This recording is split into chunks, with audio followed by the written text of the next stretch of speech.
Welcome back to the Nerdrotic channel. My name is Gary Beekler. I'm live in San Francisco, California, and I come to you from nerdrotic.com. And today I am going to be covering The Expanse, Book 1, Leviathan Wakes. And I know in the title it says review, but I am not a critic. Okay, I am not qualified to be a critic. I used to own a form of a bookstore. I'm a former comic book retailer, so I've read thousands of comics, but only like hundreds of books, or maybe 100. Okay, but this series is one of them that I fell deeply in love with. So we're coming up on the finale of The Expanse. We do recap the show. Please check it out Wednesday, 8:15, live right after the East Coast feed. And we helped save The Expanse. We played our tiny little part in helping to save the show, move on to Amazon. And I wanted to find a way to keep talking about it over the summer. So if this works, I want to do basically book discussions throughout the summer, and we're going to hit them all. We're going to hit the main series and the novellas, and we're going to do them in chronological order, how they came out, not chronological order, how they were released. Okay, so so we're going to start out with Leviathan Wakes. I wanted to start out before the season ended with a book that we've pretty much, if you've seen the show, you've pretty much spoiled the first book. There are some differences. There's some big differences, but not really in plot. Okay, so like the basic plot was shown in the TV series, and it was done very well. They had to leave some stuff out, some of the better stuff out, unfortunately, due to budget. I would guess the more horror elements of it, and there is horror elements. It very much starts out like The Thing. John Carpenter's The Thing.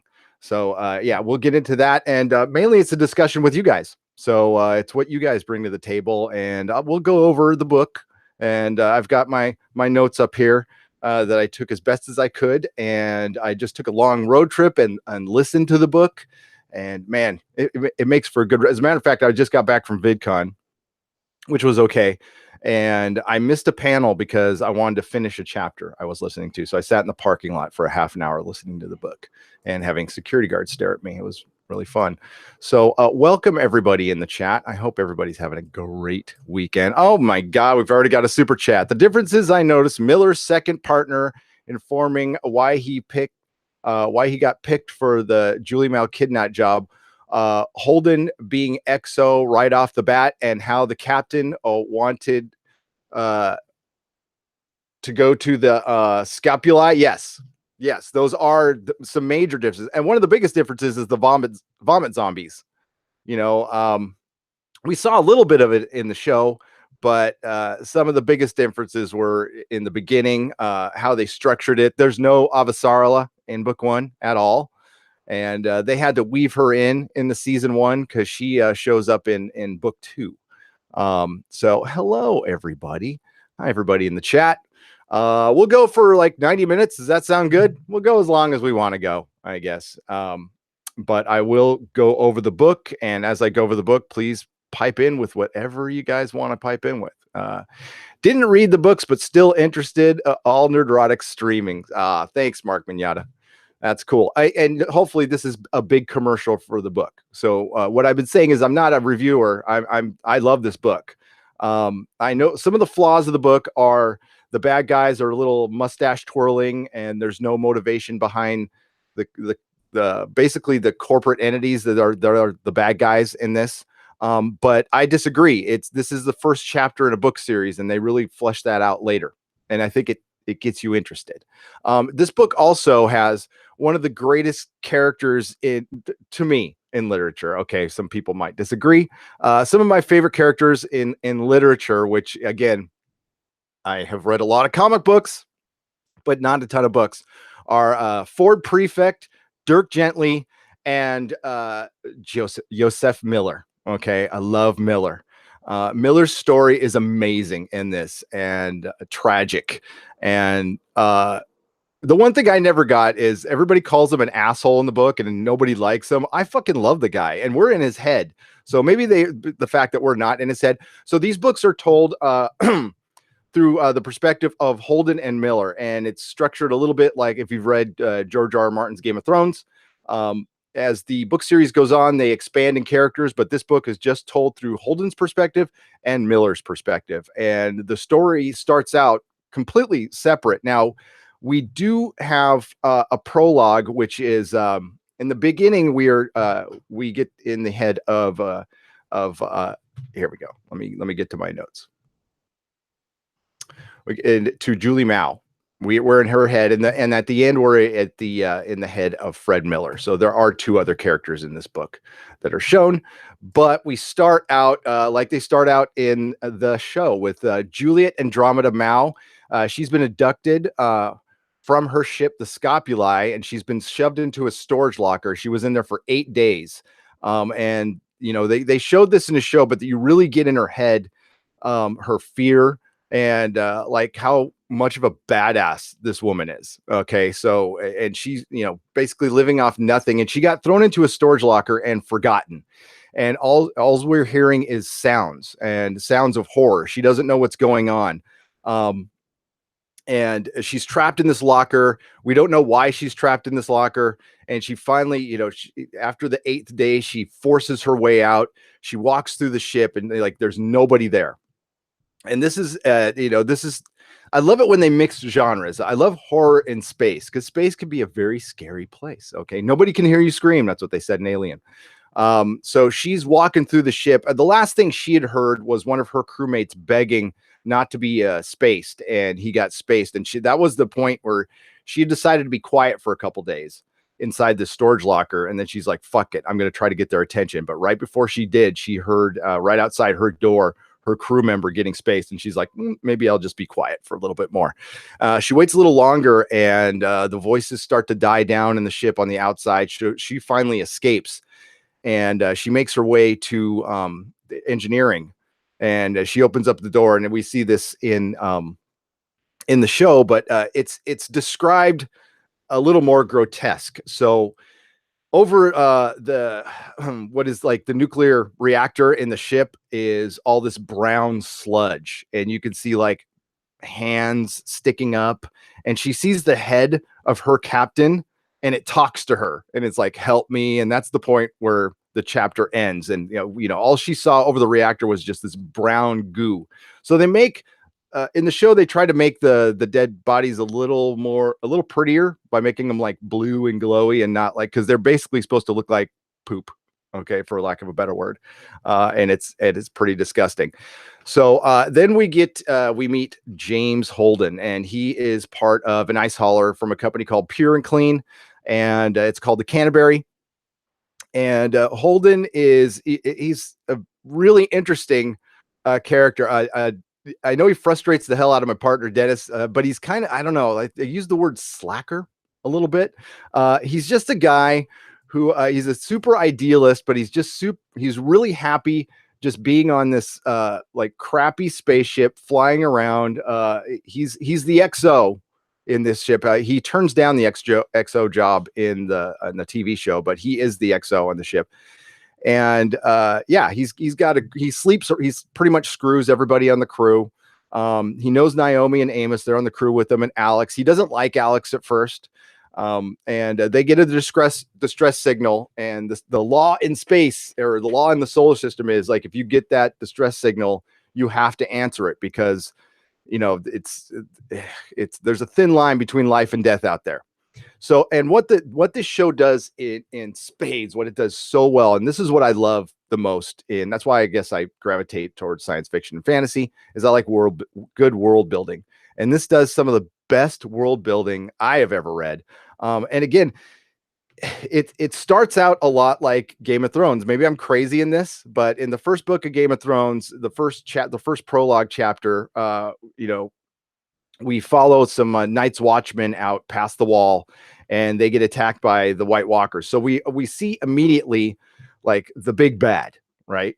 But then we go into a complete other story of the politics of the Game of Thrones and stuff, knowing that there's this big bad out here, but we still have multiple other stories to deal with before we get to them. And that's how this one's structured. But what's great about this book, what I love the most about this book, is so much shit happens. I was reading an IO9 review prior to this just to see what other people thought of this, and they called it simplistic, and maybe I'm just a simple guy, okay, and I'm easily entertained, and that's okay. I'd rather be easily entertained than need something complex and hate everything all the time. That would suck. So yeah, so Holden, I love Holden. I freaking love Holden. So he's just like kind of like this loser working on an ice hauler, and they get a distress signal, so they got to answer it, and they really don't want to. They're like, man, we just got a bunch of ice, we need to go back, and it's probably going to damage our ship burning out there. And they really go into the science of, when we do a burn, there's no like hyperspace. Okay, there's Epstein drives, which is sub hyperspace. It's really fast, but they deal with gravity and the pull of gravity. So like while you're in motion, it feels like there's 1,500 pounds on you. So you can't just fly around. For hyperspace and light speed to work, you'd have to have some sort of anti-gravity in your ship to work. They don't have that. Okay, it seems realistic. Again, not a scientist. I don't know if it is realistic, but it seems that way, and that's all that really counts. So they go out to answer this distress call, and it's out at the scapula, and they find a ship, and it looks dead to them. There's a big hole in it. That I love this line where Holden's all like, "Hey, Naomi, what's this big hole in the ship right there?" And she's all, "It's a big hole in the ship, dumbass." And so they go in and they find a little homing beacon in there, and it's empty, and it's Martian technology. At first they think it's a bomb, but Amos just goes and grabs it and goes, "Nope, not a bomb. We're cool." Yeah, and then I'll go through this, and I'll try to jump in the chat again. I've never done this before, so we'll see if this works out. So they're in this shuttle, and the shuttle's called the Knight. They find the scapula powerless, and they suspect it's space pirates. So they decide to head back to the Canterbury, but the vessel is attacked and destroyed by a number of unidentified ships on their way back. So they ended up nuking the Canterbury after they went and checked out this ship. They really don't know what the hell's going on. All they know that all of a sudden the chase is on, and we have the crew of the Rocinante before they're on the ship together. And this is totally by happenstance that they get together. So the people who are on that away mission were Alex, Shed Garvey, Naomi Nagata, Amos Burton, and Alex Kamal. And if you guys all remember Shed Garvey, he doesn't last very long. The poor medic, and he was always kind of scared. So the six of them survive, and they're rolling around on this shuttle after it gets destroyed by what looks like stealth tech, and they're assuming it's Mars because they found that the beacon was Martian, and then Alex mentions that that Mars has been playing with stealth technology. So Holden is now the captain of the Knight. So he decides that the best thing to do, he starts this trend of, Holden really believes in transparency in government. So he decides to blast the news to everybody that they were basically attacked while they were answering a distress call. They found some MCRN, which is the Martian Congressional Republic Navy technician or technology there with the homing beacon, pretty much insinuating that the Mars was involved with it, which was kind of fucked up, to be honest with you. So while they're on their way out, the Mars sends out the Donager, this giant, like, badass battleship to go meet them. And en route, they're running and they're not sure what to do. They get contacted by Fred Johnson, who is the leader of the OPA, or the defunct leader, which is kind of weird because he's an Earther. He is nicknamed the the Butcher of Anderson Station.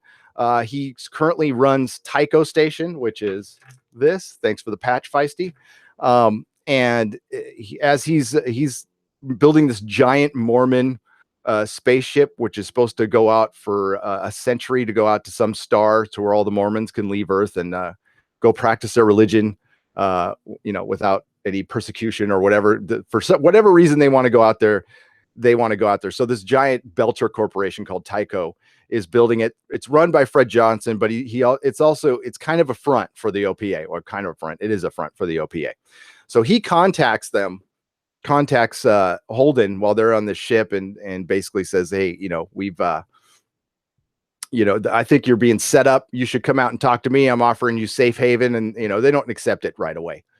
I'm going to get into the chat here a little bit. And of course, we'll go over the book as the 90 minutes goes on.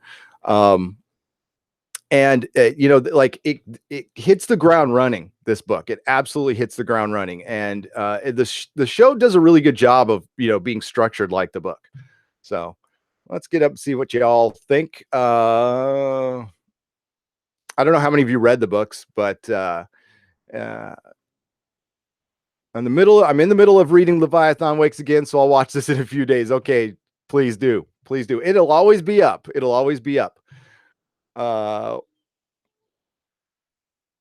What is it with security guards at cons?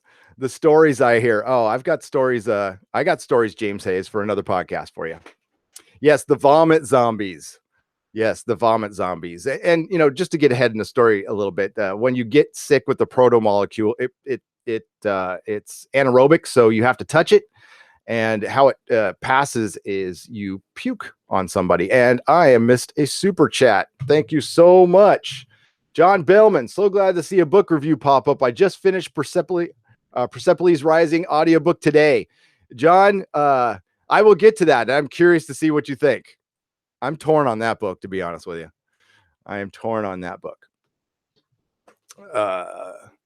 So what I'm going to do is I'm going to rush through the plot here like we usually do with the TV shows, and then I'm going to get to your chat, but I am going to read one from Belinda. It's good to see you, Belinda. I had no idea they were going to pull off the inside of Eros after the Proto Molecule. It was horrific in the books. Could never have done it on TV. Way too my they slayed it, though. Yeah, they did a great job. But I'm kind of glad I saw it on television first before I read it. But my God, that tells you why they ended season 1 where they did, Belinda, because that was after you're done with that whole scene, which we'll get to. You're exhausted listening to it, and you're like, oh shit, there's a half a book to go. So yeah, it's nuts. It is absolutely nuts. All right, so Fred Johnson offers them some help on Ceres. Okay, so we go to Detective Miller on Ceres, the largest asteroid in the asteroid belt between Mars and Jupiter. Star Helix detective Joseph Miller, Belter born on Ceres, but working as an Earth security officer. I don't believe he's ever been out of the station. I think he's been maybe on a couple of spacewalks, but he has always lived in this giant space station. Ceres is an asteroid that they hollowed out the middle of and made a city with millions of people on it. So, I live in San Francisco, and I know people who have never left the downtown area. No joke. That little 7 square mile area down in downtown San Francisco. I know some people who have never left it. So it's absolutely believable that Detective Miller would not leave it. Now, this is where it gets complicated for Miller, because he works for an Earth company called Star Helix, like I said, but he's on the belt. And the belt is basically it's like a nation of teamsters. Okay, they're all the laborers. All the elements that Earth uses for whatever, for so much stuff gets mined by them. Each asteroid is rich in titanium and all kinds of stuff. So they supply Mars and Earth with all, stuff to build their weapons and do all this stuff. They're really important. They feel like they're given a bad, they're treated like laborers and not like people. So they have union representatives, of course.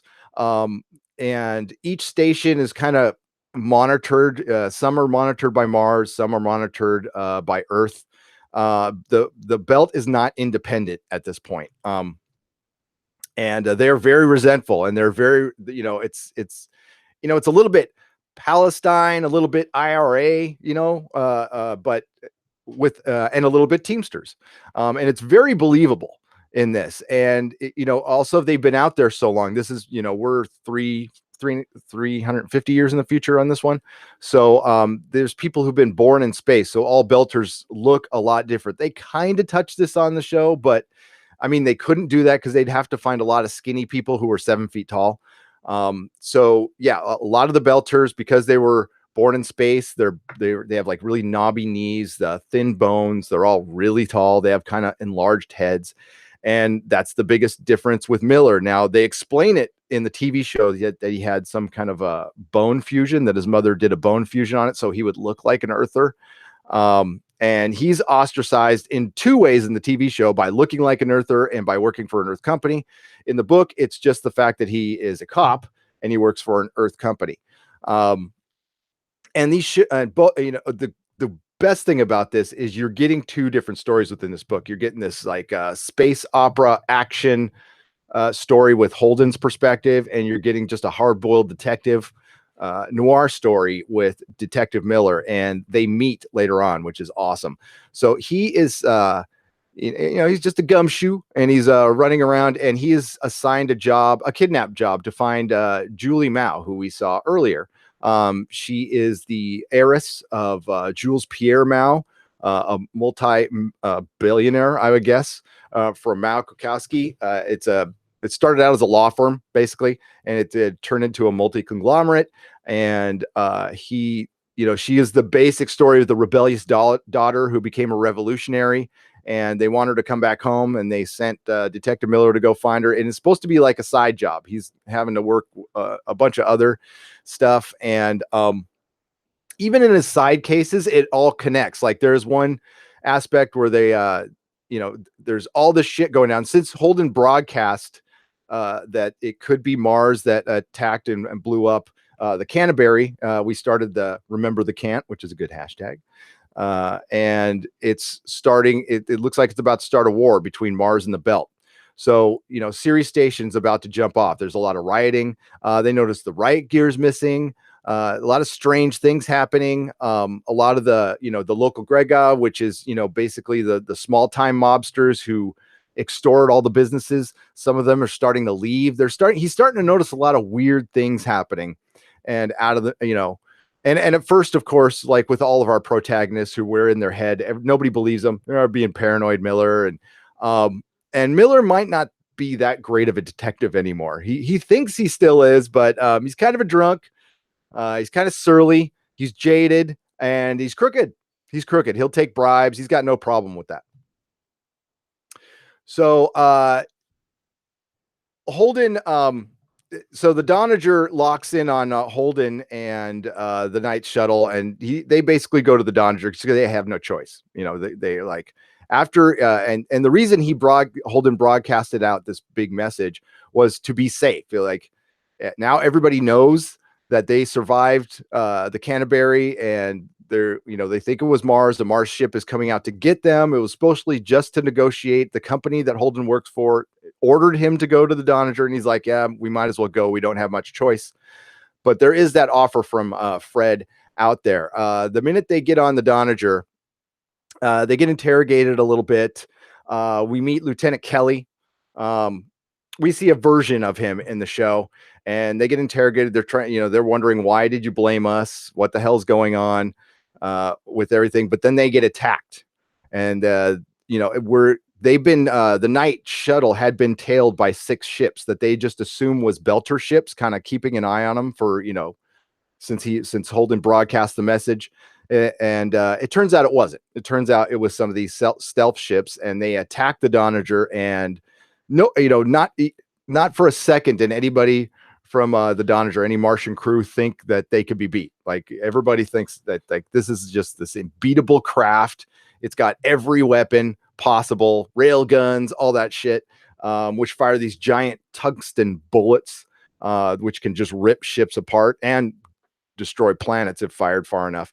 And they get destroyed. So this badass like escape scene after the interrogations, the crew of the Rocinante, while the ship's getting attacked, I got ahead of myself. Sorry. We lose Shed Garvey. While the ship's getting attacked, they're like locked in this room, and they're all talking to each other, and it happens just like it does in the show. 1 minute Shed Garvey's head is there, and 1 minute it's not. So the head disappears. Lieutenant Kelly, who had been interrogating them, rips them out of this room. They run, and they get onto I forgot what was the name of the Rocinante before they jump on it. So I thought it was written down here. So they go to they're going to jump on like this little mini battle cruiser. It's called a Corvette. Yeah, the frigate Tachi. That's it. Tachi, sorry. And that's Lieutenant Kelly. They have this big firefight and it's badass. There's like 6 Martian Marines who are escorting him down there, and they pretty much all die. Lieutenant Kelly is shot up. They make it in the ship. They escape. Lieutenant Kelly dies as soon as they do a burn, because he had a bunch of broken ribs. And as soon as they hit multiple G's, it just destroyed his organs, and he died. But he died saving them. They find this little data like chip that he had. And there was a reason they were trying to get them all out of there. So the Donnager gets boarded by whoever's attacking them. And we later find out it's the stealth ship, and it blows itself up, which is crazy. In the meantime, we got Detective Miller. He gets finds a message from Julie's parents warning her of impending attack, and they want to get her out of there. And there's a lot of shit that goes down in the belt, so that's not super alarming at first. But he notices that it was 2 weeks before the Canterbury was destroyed. He thought that was a little funny. Then Miller meets Anderson Dawes, the leader of the series branch of the OPA. And he's a lot, I don't know, he's a little more, I don't know. I thought he was done very well. There was a slight difference in the book. He's just a little more calmer and dangerous in the book, and a little more friendly, I would say, in the books. At least on the surface, he's friendly. He's still dangerous. You can tell he's a dangerous person, as opposed to in the show, he just looks dangerous. And he meets Miller, and he's trying to get Miller off the case of Julie Mao. He's like, listen, Miller goes up to him first and asks if he knew Julie Mao. And of course he denies it, but he later comes back and says, yeah, you should just drop the case. She was one of ours, and we want to be the ones to find her. And Miller's like, no, I don't trust you. You're OPA. You're a little nuts. But he starts to get information out of Anderson Dawes. Anderson Dawes drops him a lot of information, because I think he's trying to appeal to Miller as a belter. He's like, listen, you're really not one of us because you work for an Earth company, but you're eventually going to have to be one of us. When the time comes, you're going to have to pick a side, and it's going to have to be us. He tells Miller that Julie was on the Scopuli, and that Miller should lay off the case. The reasoning that Julie was an OPA member, and the OPA should handle it. And he presents his findings. Miller has a captain called Shadid, who we saw in the show. He presents his findings to her, and she tells him to drop the case too. She's like, "Now, this is like, it's not even important right now. We got much bigger things to go. We have this war between Mars and the Belt, this full-on shooting war at this point, or we're on the verge of like a major war. They haven't started blowing up stations yet, but there's a bunch of little shit going on, and we're getting riots, and she needs Miller's help to keep controlling the station." But Miller is starting to become obsessed. He keeps digging. Captain Shadid, in conclusion with the UPA, she fires Miller. She ends up firing Miller. So Anderson Dawes meets with Miller a couple more times and offers him a pretty good deal. He says, listen, we just have all the resources to find her. She's one of ours. You don't. But we'll tell you.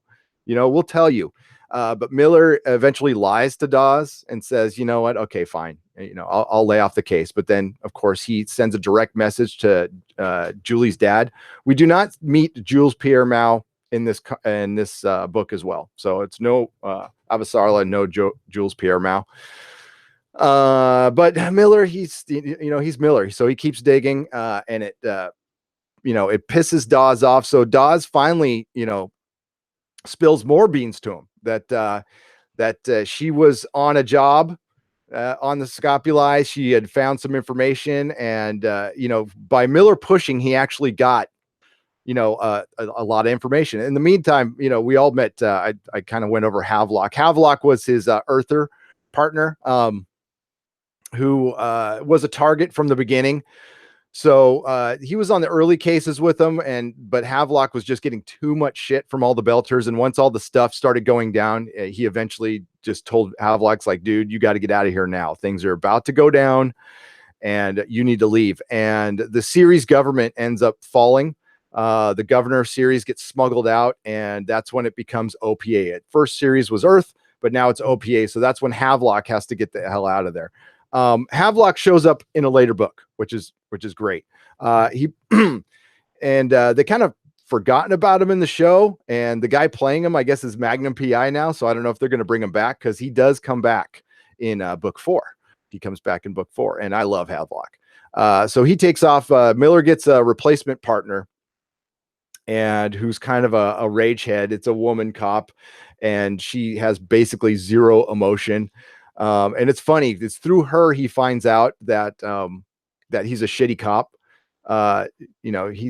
Miller asks her, like, why'd you get stuck with me? And she's all, well, one of the police captains hit on me, and I said no, so I got stuck with like the worst. Sometimes you get stuck with a fish, or sometimes you get stuck with a drunk who doesn't follow orders and isn't as good a detective as he thought he was. And then Miller's like, oh shit, that's me. And that's when Miller just hits bottom.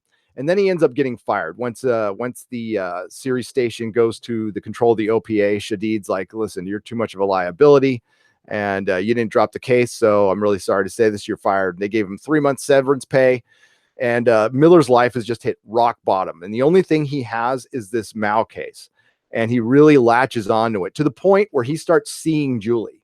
And they do this in the show. And the question I have when I get to the chat is, when he started seeing Julie, it's clearly a delusion in his head. But at one point, does it stop being a delusion and start being real once the Proto Molecule shows up? So, or was it always, basically Miller is in Holden's head, and we know the reasons why Miller is in Holden's head. Is Julie in Miller's head for the same reasons?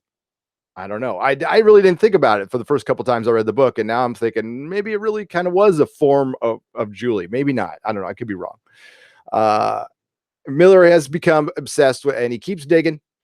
And when Havelock leaves, he goes to work for a security company. And he's basically, when Miller starts putting things together, he's starting to see that this kidnap job has much bigger implications for it. He starts seeing a lot of coincidences, like the parents telling Julie to bail before the Canterbury is blown up. Or her, just her being in certain places at certain times. He starts putting things together like there's a much bigger conspiracy here. And at first, he even tries to tell Shadid at one point. She's like, conspiracy theories, you're crazy. So and Miller's replacement partner is Octavia Muss. On Tycho, Fred wants the Rossi's crew. So after, I didn't tell you this part. After the Rocinante escapes from the Donager, they contact Fred Johnson again for safe harbor, and they end up going to Tycho Station. And what Fred wants is the Rossi's crew's deposition, so he can act as mediator between Earth and Mars. After a few days of R&R, Holden concludes that he's bored and wants to take on some work. And he receives a job from Fred to go to hunt down Lionel Polanski on Eros. He's this mysterious, an assumed name for an OPA operative on Eros Station. As I said, Holden claims that the Rossi is a salvage at this point, and it's legitimately his. And he does have a case for that, but I don't think Mars is really going to agree with that. Fred, so since the Mars doesn't agree, they decide to disguise the ship as a gas hauler and send it over to Eros Station to go hunt for Lionel Polanski. This way, Holden and the crew can have some work, because basically they were sitting on Tycho for a couple days, whoring and gambling. At least Amos and Alex were. And Holden is starting at this time. Holden's starting to fall for Naomi. He's starting to look at her longingly, and it's pretty funny. When we get to that part where he confesses his love for her, she's like, "Fuck you." But Naomi and I haven't talked much about the crew, the Rocinante, and that they're because they're kind of in the background. We get throughout the books, we get characters built up. Naomi is a mysterious and awesome character. We know from this book, she's just a tech genius. She's an engineering genius. She's a pretty good judge of character. She's kind of the brains of the operation, but that's all we get. She's also a lot different looking. than she was in the show. She's tall. She's got long hair, you know. And yeah, so so they send up to Euro Station, and they're looking for Lionel Polanski. In the meantime, you know, Miller is hit rock bottom, and he puts things together that they're, you know, he doesn't know where to go at this point. He's drunk, you know, he's on his last dime, and his only friend Havelock is gone. And so he puts two and two together, and he realizes that that Eero Station might be the place to go, where he needs to go. He gets some information from Havelock that there's some kind of a weird security operation going on there, and he also got the information from Dawes that there is an OPA operative. So he's on the hunt for Julie, and he thinks she's at Eero Station. So he goes there too, and that's where we eventually, you know, Holden and Miller meet. They both go to the hotel where the Lionel Polanski is, and there's a big gunfight. Miller saves Holden's ass, and this is where shit really starts to go sideways. So they get to the hotel, and that's where they find the dead Julie Mao in the shower, and she's completely overtaken by the Proto Molecule. They don't know what it is at this point. They just see the brown muck on the floor, and they're like, "What the hell's going on?"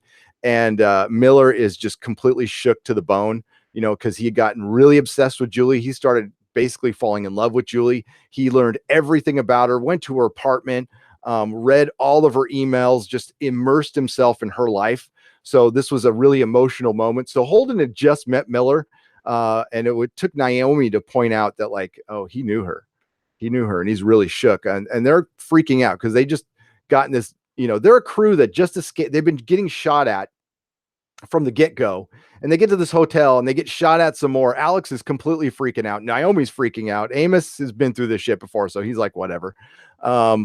And Holden's just trying to figure out what the fuck's going on. You know, he's idealistic and very curious while still being a slacker. It's kind of a weird combination. So that's where they meet Miller, and they put their two stories together, and they realized that they were looking for the same person. That Lionel Polanski was the assumed name that Julie Mao was living under. She had been in her room for a couple weeks. She had put up a flag. You know, she had they run through the data, and they find out that she had escaped the ship she was in, and took a shuttle, which was the tea kettle, which basically had no engine or anything, and made it to Eero Station. She was already infected with the Proto Molecule, and she knew it. So she locked herself in a hotel room, put up a red flag for the OPA to save her, and the OPA kind of did nothing. They didn't run out to go get her because they were afraid it might expose what they knew. And what they knew was a lot. The OPA was onto this from the get-go. They learned about the Proto Molecule and everything. And we find out through running through the ship's deck, we find out a lot of information, but we'll get to that. So after they get to Julie Mao's body, they sent for the coroner. Miller knew a cop on Eero Station. That kind of helps them cover for the shooting. They thought that it was really funny that there was no security force. Right after the shooting, there was no security there at all. So somebody on the inside is tipping people off. They get a message later, too late, from Fred Johnson that they found a mole in Tycho Station that had been tipping somebody off at the station. So they know that something weird is going down. And then all of a sudden, while they're talking, you know, comparing stories, they feel the Eero Station like shake, and all of a sudden the klaxon alarms go on, and there's radiation. There's a big radiation thing going on, so everybody has to go to these rooms. Miller starts noticing that security at Eros looks a little funny, and he starts recognizing some of them, and was some of the missing gangsters from Ceres Station were there as security, and he thought that was very odd. And that's when we find out it's basically a big experiment for the Proto Molecule, and they're doing it on people, and they're going to do it on an entire station. And there's this whole scene of they split up. So Amos, Naomi, and Alex head to the ship, and Miller and Holden are going to try to find out what's going on. They say, you know, take off in 2 hours if we don't come back. And then there's this whole odyssey of Miller and Holden going through fucking hell. They get radiated, and and then they realize like, oh shit, we're dead, and their hand terminals tell them that they just got zapped and they only have a couple hours to live. They got to get back to the ship. There might be something in the med bay that can help them. They don't know.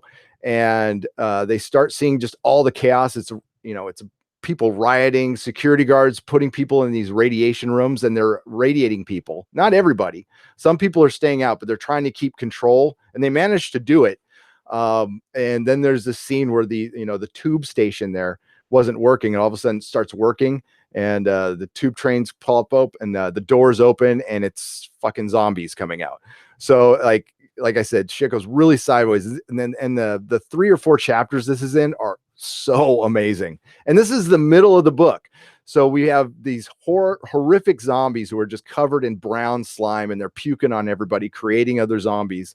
You can't touch this stuff or you'll turn into one. Holden and Miller are radiated, so they're like dying as they're trying to get to the ship. And by the time they get to they go to the meeting place, which was the hotel. Naomi is not there because they were late, of course. And Holden's like just gut punch because he's like, oh my God, she left me. And they have just been through hell together. Miller is, killed 3 or 4 people who weren't zombies. Holden got really pissed off. So he's like, you're not allowed to kill anybody if you want to come on my ship. But then, Holden has to kill somebody for them to survive. And by the time they get on the lift and get to the ship, they're like literally falling apart. Their organs are starting to go and they're bleeding out of everything. And Amos finds them. They get to the airlock. They just decided to go to the Rocinante to see if it's there for shits and giggles. They didn't think it would really be there, and it was there. And they get saved, but they have to take like this medication and have their blood done every so often, or they'll die. They all have like this cancer that keeps popping up, but the medicine's so good in the future that they can pretty much stave off cancer for a little while. So we're about halfway through the book. I'm going to get to some of you guys in the chat. Sorry, I've been ignoring you for so long. What's up, everybody? Okay.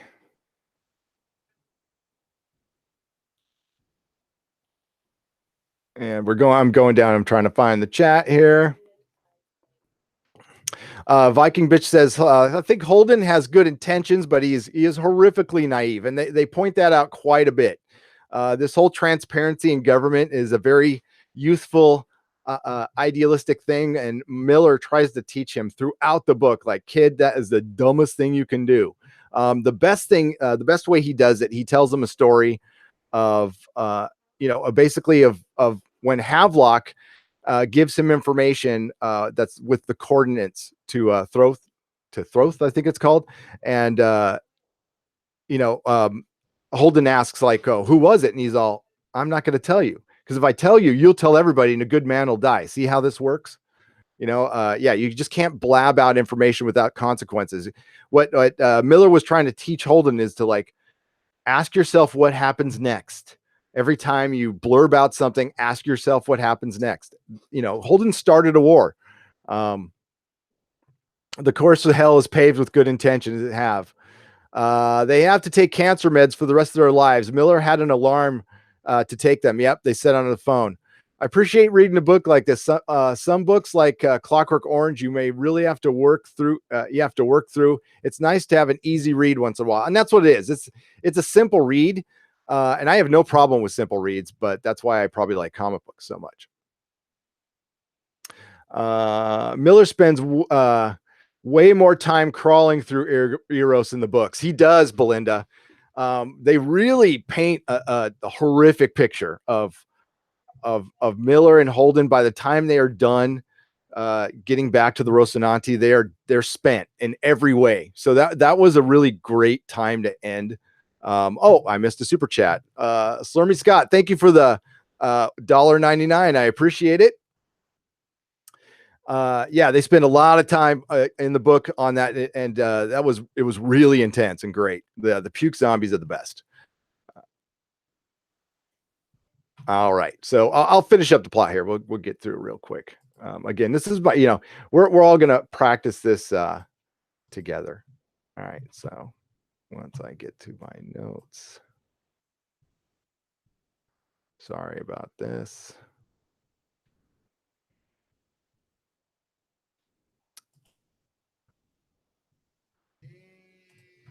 Oh my goodness. Sorry for the quietness. A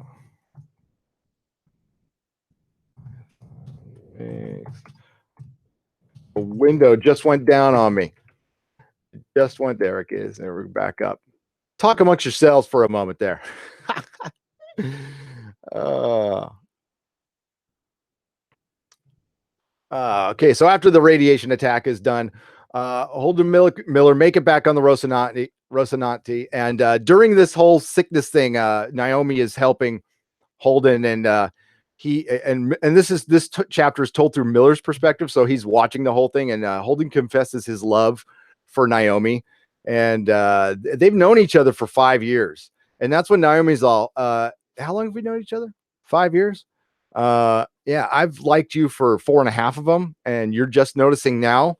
And it's basically because you don't have eyes for Belter women. You slept with how many people on the Canterbury? He's like 6, but he wasn't sure. And she's all, we'll say 10 and keep it at a safe number. Yeah, and then she tells Holden like how she's been watching him and observing him, and basically he gets obsessed with the woman, just to have sex, and he tries to convince himself that he's actually in love with her, although it's just a fling, and she's not sure he knows the difference, and she's not going to get with him until he figures it out. And this is the first he's heard of it. And he's like, what? Oh shit. You know, that moment you hear something about yourself, kind of like when Miller found out that he was the station loser, and you just go, oh, I'm the asshole. Damn. So yeah, she put it right back in his face. And Miller in the meantime's like, don't, he could tell he was going to say, I love you. He's like, kid, don't do it. Stop. Oh, damn.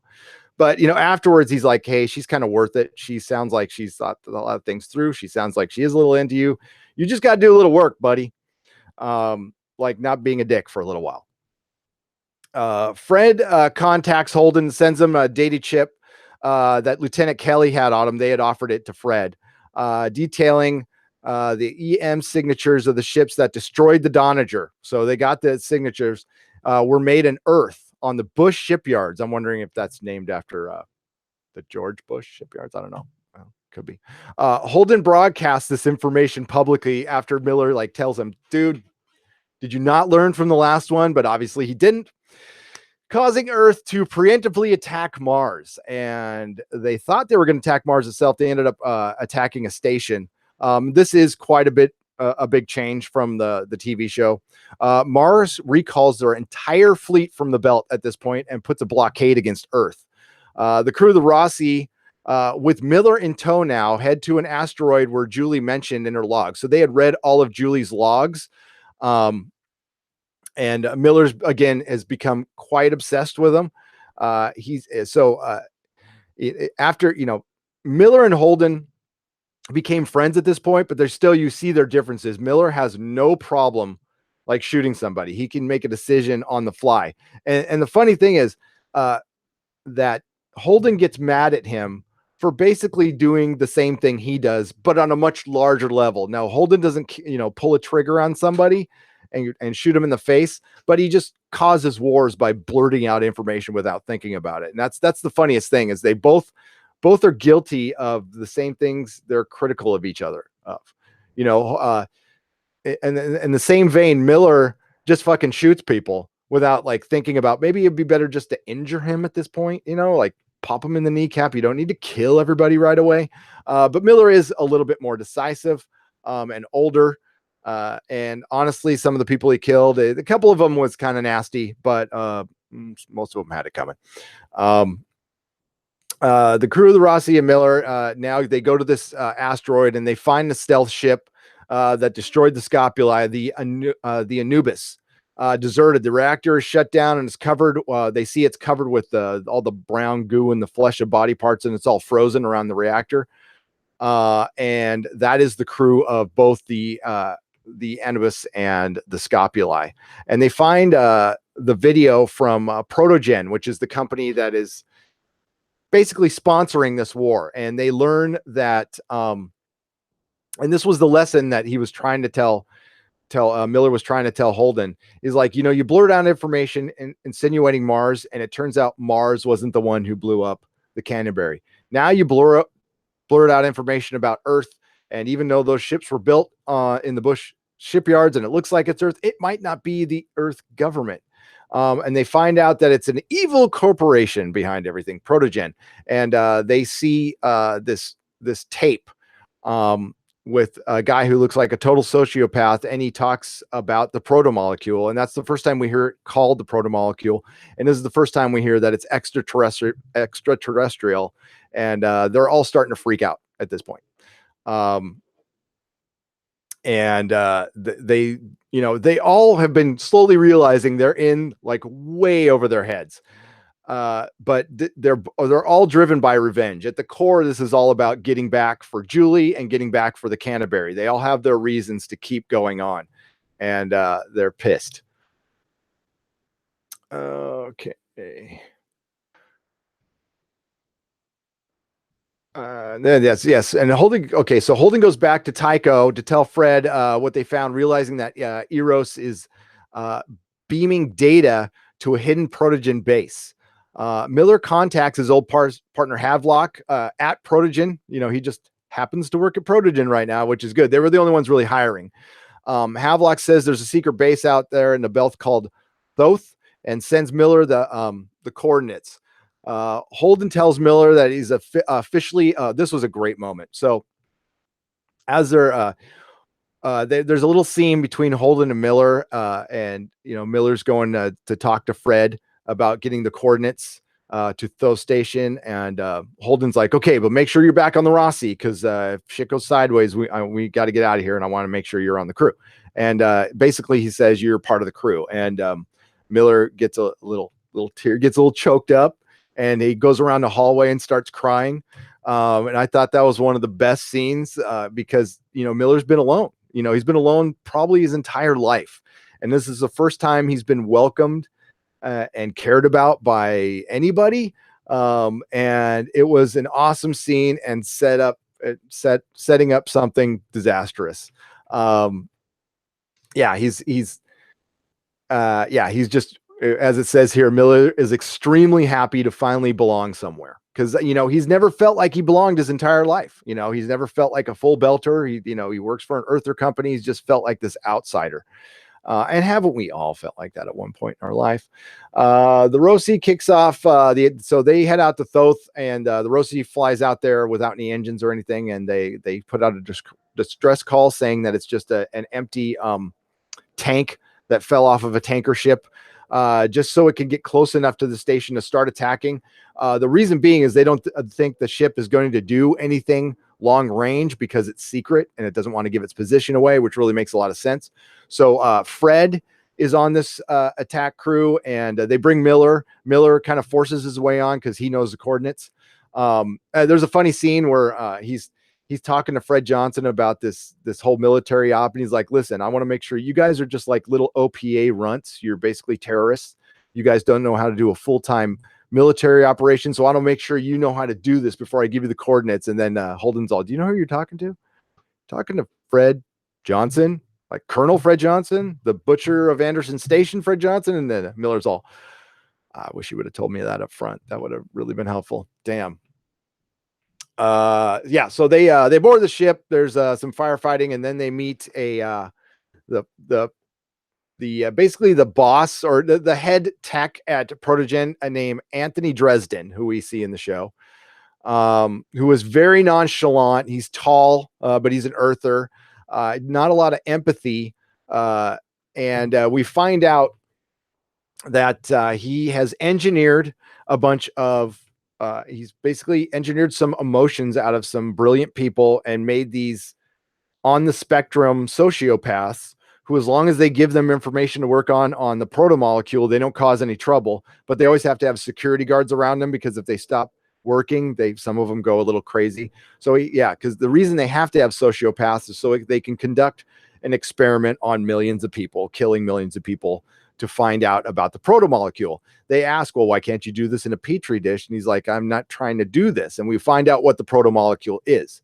It is something that they they've kind of explained in the show, but I don't know if they've explained it this fully. And the Proto Molecule is a tool. It is a tool from another civilization. And what it does is it takes anything around it and it starts converting it into what it needs. What it needs, we don't know. But they feel like if they can reprogram it, they can start making human beings who don't need spacesuits, human beings who can sleep for 100 years, human beings who can do whatever. We can create our own destiny. He needs mass. Okay, so you need lots of human beings to test this on. And this is the whole, he starts pulling out a greater good speech. So Miller had captured this guy and he's giving this speech to Fred Johnson and Holden. Holden's asking questions. And it sounds like that Anthony Dresden is like giving the speech a million times before. And he's very convincing. He's like, listen, I'll give you, Fred Johnson, control of everything if you just let me keep experimenting. Okay. Because we'll lose the data from Eros. And this is, at this point, they don't know who made this tool and they are so far advanced to us and they might be coming for us. They found this on an asteroid. The Martian fleet had found the Proto Molecule, which was a frozen asteroid that got caught in Saturn's orbit. And they just went to check it out for some water, basically. And they found out that there were some differences in it. And then they found out it's the Proto Molecule. And then they contacted Protogen to start working on it because this is the kind of stuff they do. And they found out what it was. And all the death and war has ensued. So all of this is to protect the Proto Molecule and to see what this shit can do on a huge, very evil scale. I think they've explained it well enough with the whole engineering sociopaths. If you had just read this book and only this book, you might go like, what the hell? Like a corporation would do this? Think about it. You're killing millions of your customers. Like some of those people on Eros must have been your customers. But as you read the book series go along, you find out like this has huge implications. But this is the technology of the gods they have. So I think it's very believable that, in the context of the story that a corporation would go that far. But this corporation was also backed by elements of every government. Okay. And what this book does so well that Game of Thrones does is there's good service and working for bad people and vice versa. Not everything is 100% evil or 100% good. Lots of shades of gray in this book. After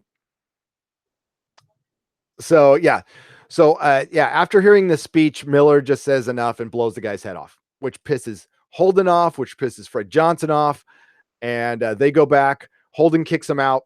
Miller is, destroyed, but Miller is completely cool with what he did. And the reason he did it was because Dresden was convincing them. He was convinced, he was being very convincing, and he thought they were going to let him go. So he just made the decision for everybody that this guy needs to die. And yes, he did it for revenge, but he also did it for the belt. Okay, the belt, and this is where Miller becomes a belta lauda. Okay, and he becomes a belter legend. All right, a lot of people love him for doing this, although Fred Johnson is mad at him, but understands, and they're able to get some of the scientists so they can still get some of the data from this. But Holden kicks him off the crew because he can't trust him, and he's all, I can't, and I'm worried how you'll act around my crew. So Miller can't get a job anywhere, so he talks to Fred Johnson about coming on as a consultant. And Fred Johnson, hires him on and asks him, like, hey, what's the first thing you consult me on? Well, containment. You're not going to have any containment. Everybody's going to find out about it. So you need to, we need to deal with that. And we also need to deal with this proto molecule. Like everybody's going to want a piece of it. And Miller has the best plan for it. He's basically fly that shit into the sun. Use the Nauvoo, your big ship, your big Mormon ship, to fly it, the asteroid into the sun. And he convinces Fred Johnson to do this. They first have to put some charges on it so they can blow up the outer port, any kind of entry port. So no Earth or Mars or even OPA coalition could go in and try to start getting a sample of the proto molecule. Because like if one molecule of the proto molecule gets out, they're all fucked. So they can't just blow up the station because it'll be pieces of proto molecule, everything. They need to fly it into the sun. Fred sends it up with some fusion bombs to go blow up the Eros docks. The Rocinante acts as the muscle to keep off the UNN fleet, and they have some complex accompanied by so they protect all the belters who are planting all these bombs around it. After the bombs and ships are docked, Miller decides to remain on the station. He's part of the crew. He goes down there to help put the charges up, and he decides to remain on the station so he can die when the bombs go off, because Miller's just kind of done with life at this point. In the meantime, they have found broadcasts from Eero Station, and they're starting to hear voices. And what a couple of Belter DJs have done is mix it to music, and Miller starts going to sleep listening to like these beats with basically the station going mad. Now Miller thinks it's a computer, but later on you find out it's actual humans, and their voices are being broadcast, and they're just saying gibberish, but they're saying pieces of sentences, and you can tell it's people's memories, and that everybody on that station is still alive, even though they're gelatinous goo. You see some cameras shots of like human spines with other bones on them walking around like spiders, and it's just a horrific scene. And you see the brown goo flowing down like a little creek down the hallways, and like all these bones and stuff are crawling all over the ship. So the Proto Molecule is enveloping the ship and using every piece for whatever it needs to do. And we start hearing little voices of what sounds like Julie saying, the Razorback, and we're getting a bunch of other things. So Miller decides to stay on the ship. He's going to go down with the ship. All right. Miller is listening closely. So while he's on the ship, of course, Holden's like, he contacts Miller to get the detonation codes from the fusion bombs, only to find that he's still on the asteroid, which actually works out for the best. Miller hauls one of the bombs into the station on a cart, hoping to destroy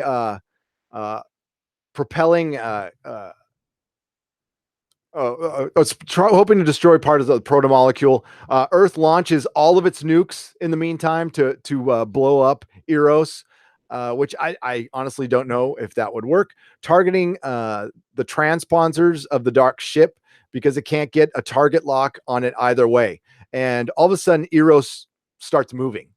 Okay, so Eros is moving, and everybody's like freaking out because there's no propulsion. It just starts moving. Miller's on the ship, and he realizes that it's actually Julie flying the station, and that she's not dead. She, like I said, everybody on that ship is still alive in some form, be it through consciousness. I don't know if their physical body is alive. While she is under the impression that she's driving her racing pinnace, and yes, pinnace, the Razorback. Miller tells Holden to buy some time, and Fred diverts the nukes off course. They give the damn codes for the nuclear bombs to Fred freaking Johnson. Holden convinces Earth to do that. It's a scene with Avasara in the show, but they don't show her here.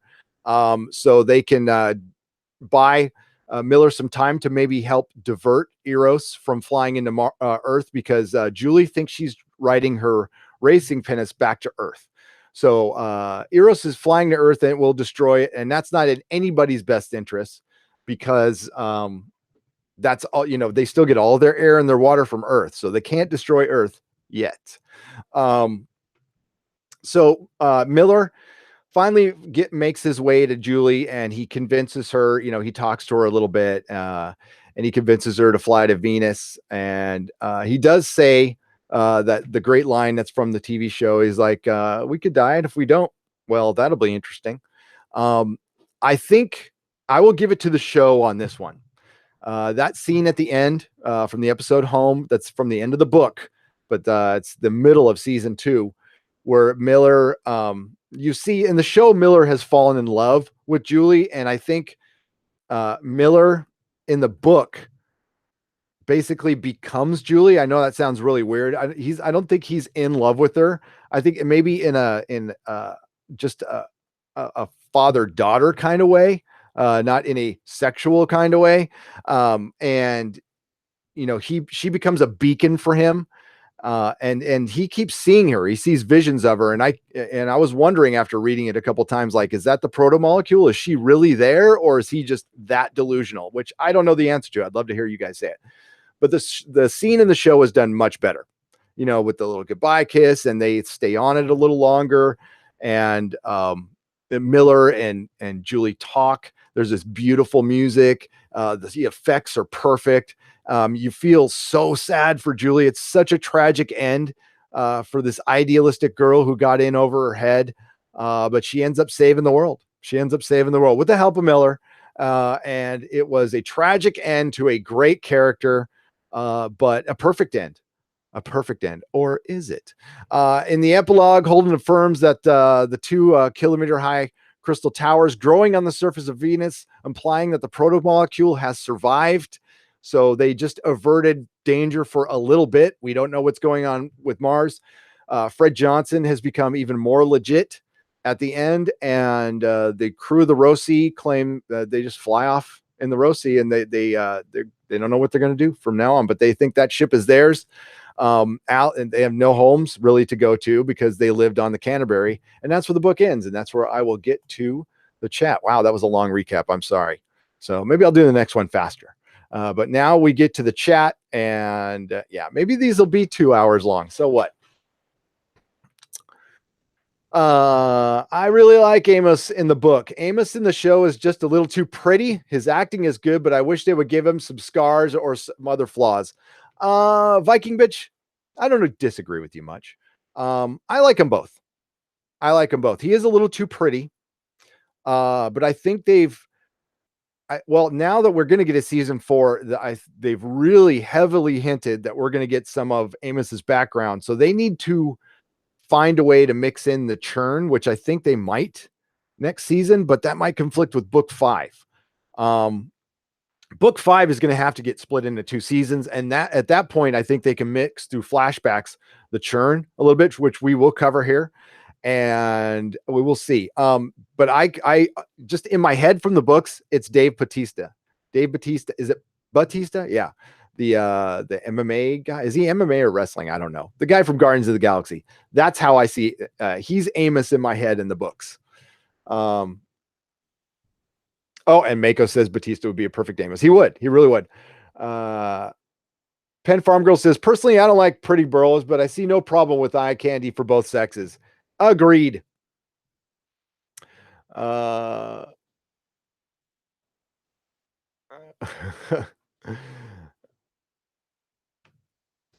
rich people are not all evil. I don't know. I just personal thing about billionaires. Like anybody who needs that much money must be at the very least very competitive. Yeah.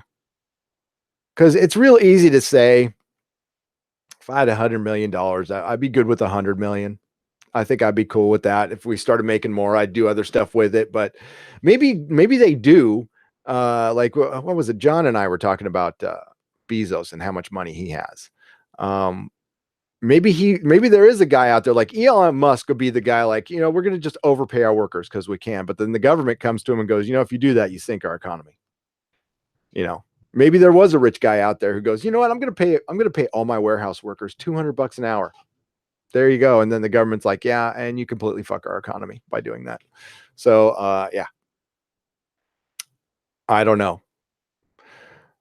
Bye, Feisty.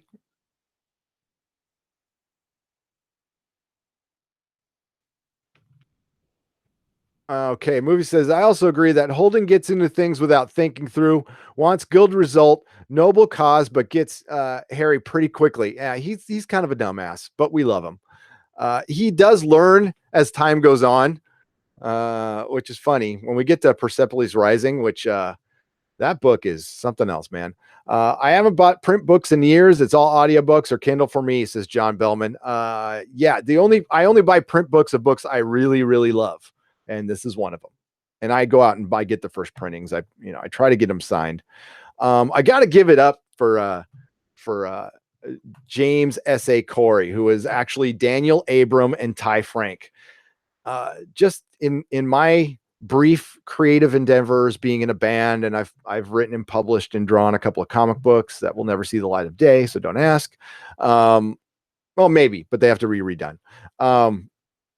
I know what it's like to be even with this podcast, I know what it's like to do things creatively with other people. And man, to be so tight as writers. I mean, once you read the books a couple more times, I don't know if each person writes a chapter. I don't know how it's done. You can tell little differences, but I can't tell them that much.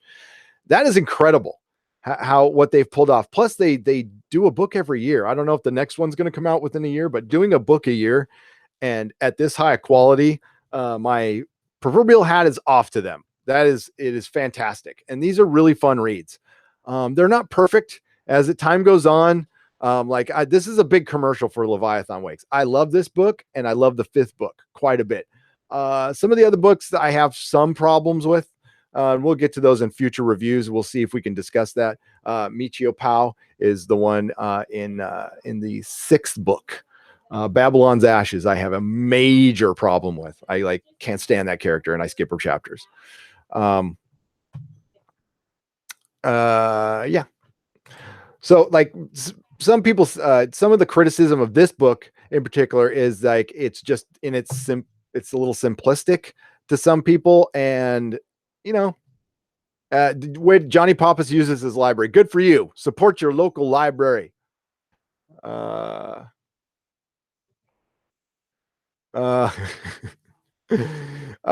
Teams is saying Teamster. It's just it's like IRA. IRA, Teamster, Palestinian. Use whatever everything you want to discuss a group of without a union. They're like a giant union in space that's socio-political. Yeah, I know, Philip A. Dimmick, people will rage quit when you mention politics. That's why we don't mention them here. I have no opinion on Teamsters one way or another, although I have worked with them at Comic-Cons, and they seem pretty nice. The trick with them when you're at a con is be nice, be respectful, and they will bust their ass for you. You walk up to them, you shake up. One time I was waiting in line at con. We're outside of the convention center at the WonderCon, and there's this huge line of cars to get in. And one guy just starts freaking yelling at this kid, like this 18-year-old kid, this like full-grown 50-year-old adult starts shouting this guy down, like cussing him down, dressing him down. And the kid's taking it pretty well. He's just like, letting the guy finish. So I got all daddy bear on him, and I walked out there, and I told the guy to shut the hell up. And why are you talking to a kid like this? And like, he's just standing out here doing his job. Why don't you just roll up your window, chill out, and shut the fuck up? So the kid, and I wasn't expecting any back. I'm like, yeah, all right. He's like, I'm fine. I'm okay. Sorry about that guy. And I said, we're not all like that guy. He's a dick. The kid, all right. So I got back in my car, and then the kid runs up and goes, dude, okay, you can go to the front. I want you to pull out and go to this, go to driveway B or something like that. So I drove around to driveway B, and I cut in front of everybody in the line, and they set me up. They set my booth up just because I was nice to this kid. So yeah, be nice to your Teamsters, I guess, however you feel about it. My favorite character, of course, is Avasara. She has done more swearing in a book. She does more swearing in the book. She also has white hair, which makes her swearing more surprising to those around her. Yeah, she is Indian or Pakistani. I'm not really sure. She wears a little sari. Is that what they call it? I can't remember the name of it. She's short. She's petite, and and she's a fucking badass. It's so funny, the contradictions with her. Yeah, she is great. Ion Tron, doors and corners, kid. Yeah, that's how I'm going to end pretty much every podcast from now on. Miller is supposed to be taller than Holden and skinny with a bigger head. He's a badass in the book too. The OP even call him names. Yeah, they do.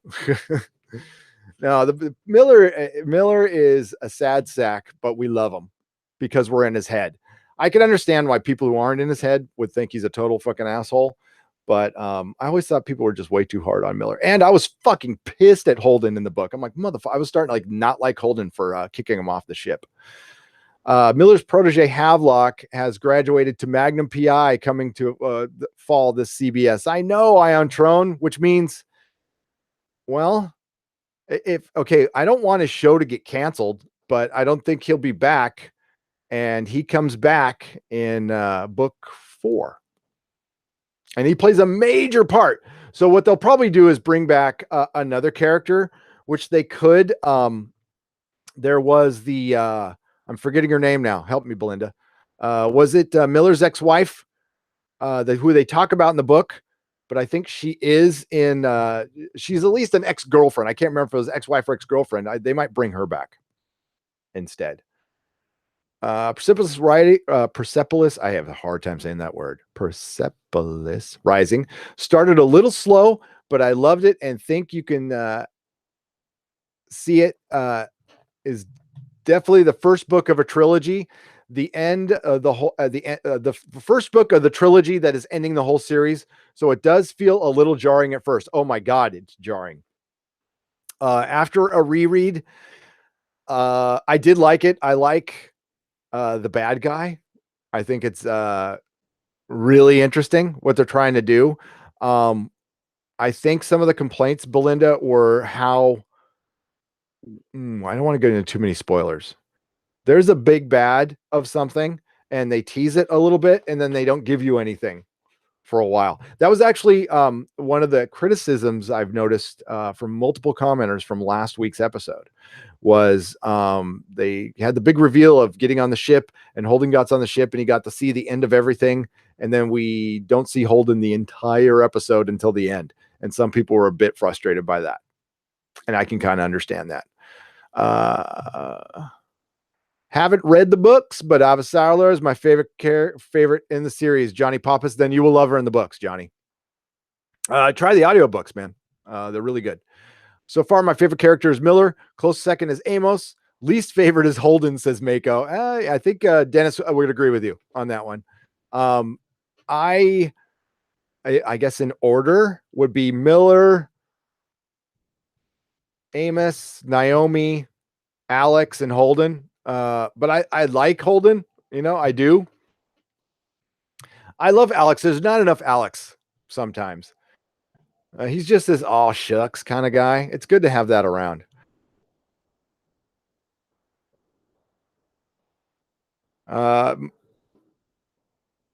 Sorry, just going through the chat here.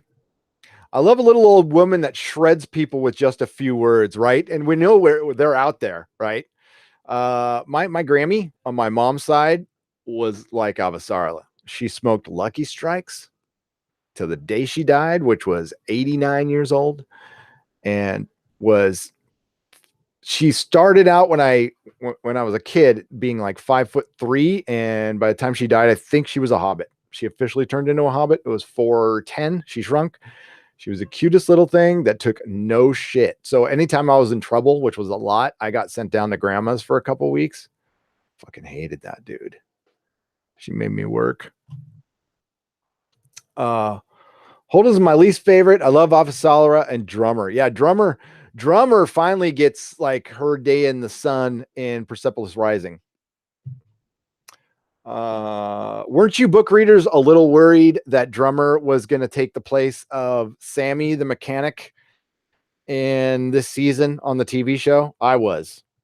And but then we find out she takes the place of Bull, which is funny. But that's a little worrying too. Did the show touch on how much Miller drinks? He's a full-blown alcoholic in the book. Yeah, I think it did. Bobby is amazing. I love her too. Yeah, Bobby is amazing.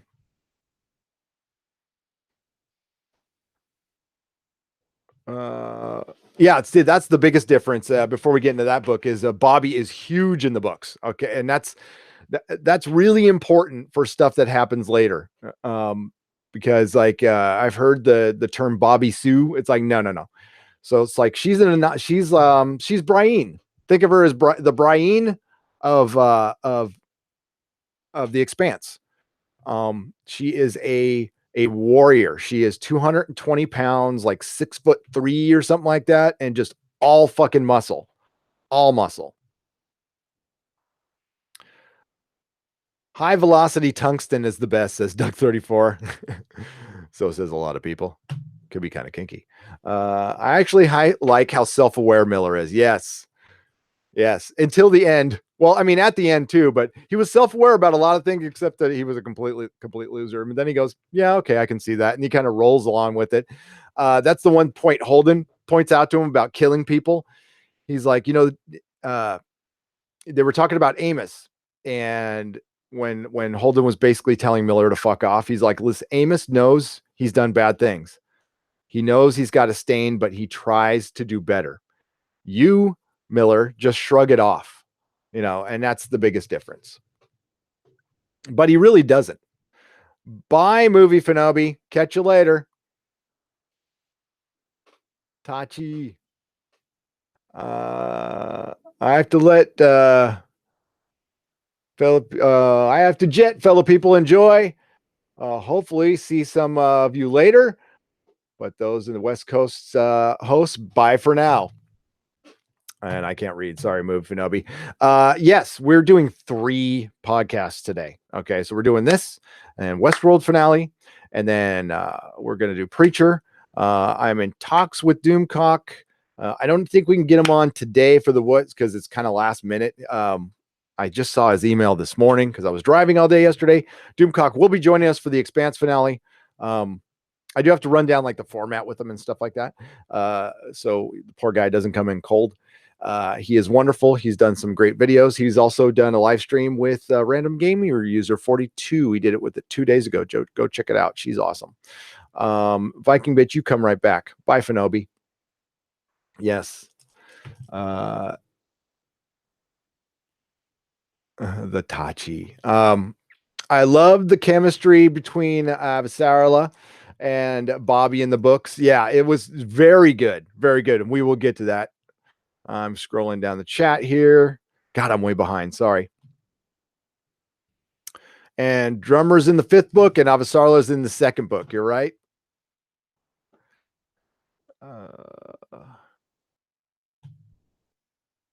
When it comes to Miller and Julie, I feel like the answer is a spoiler for another book. It might be. I'm sorry if I did that. Well, the thing is, what you're seeing, I don't know if you're watching the TV show. It's okay. You know what? I have keys that stick too. James Hayes, don't worry about it. But I've got my Final Cut Pro keyboard that I just love. That's ancient. And I have no arrow up key or anything. Yeah, I gotta be. I'm assuming you're watching the show, so you see the show. They've hinted strongly of why Miller is there. I'm wondering if that's the same reason Julie is there. If I spoiled a little bit, I'm sorry. I apologize. Oh my God, I forgot to use. You know what? I packed your sign up, Viking Bitch. I'll have it by the next podcast. I have a spoiler sign. I will be mentioned in the description. I'm spoiling the hell of the book. God, I hope they redo Cibola Burn audiobook with the same narrator. As the other's gravelly voice Holden is plain wrong. I think they did. Redo it with Jefferson Mays, Ming Lord. I could be wrong, but I thought they redid it. And was it Cibola Burn? I thought they did. That was the 4th book, right? That they did with that other narrator. What was that?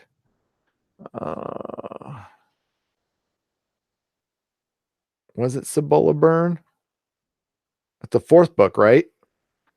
Because Leviathan Wakes, Caliban's War, Aban's. Yeah, Cibola Burn. You're right.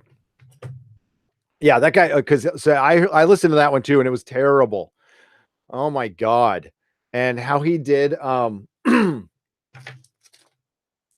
other characters who sounded like they were a little slow. Yeah, it was bad. It was not good. No, I think they redid it, Ming Lord. Go check it out. What you can do is if you have Audible, what I did was I removed the book and then I reloaded it, which you can do because it'll remember that you bought it and it re-downloads the new version. So check that out because yeah, Jefferson Mays did redo book 4 for that very reason. That happened. That's funny because that happened with the 4th book of Game of Thrones too. Feast of Crows got read by somebody besides Roy Dotrice, and it was terrible. And Roy Dotrice has left us. I'm so sad.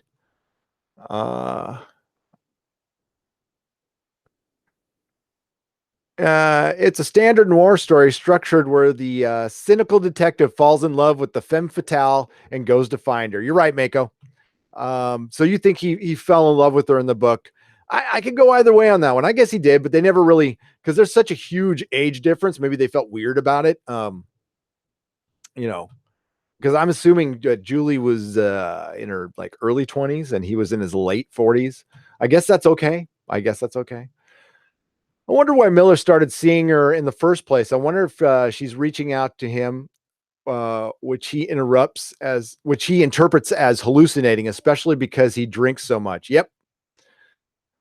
And honestly, I feel like kind of a dumbass for not thinking about it the first couple of times I read the book. I'm just like, oh, he's just seeing her. That's it. They probably use a female cop to replace Havelock in the show. Yep. Dina McComb says, I think they will too. Audible will exchange Cibola Byrne for the Jefferson Mays narration at Minglord, which I just said. Awesome. And he probably got that, about an hour ago. So thank you, Belinda. You're brilliant. I think Zoe's obsessed with her, talks about her hair in 0G. She talks to him and smiles at him. Yeah. Okay. I think you're right. I love the whole Holden Naomi relationship. I thought it was written in a very realistic way. I do too, Viking bitch. Especially with it, just they're not going to hit it off right away, and she's going to make him work for it. It sounds very familiar. Let me tell you. Sometimes us guys are not sometimes. A lot of times we're just fucking clueless. You got to bang us over the head with shit. You can argue the Miller starts off as a creepy, needy, obsessive that later gets used by the intelligence behind the Proto Molecule by it playing on his need for love. You can, James Hayes. That's a dark way to look at it, but you can. In essence, he's a stalker. Yeah, he is. I cannot argue that point at all. But he's our stalker, okay? It seems creepy from modern perspective, but it's normal for noir movies that were popular in the mid 40s, 50s. It is. But this is in the future. So I don't know. Did it go back again? Maybe it does. Maybe things just get unpolitically correct after they get super politically correct. The pendulum swings both ways. God, I can hope for those days. Does Miller come back in later books? I only read the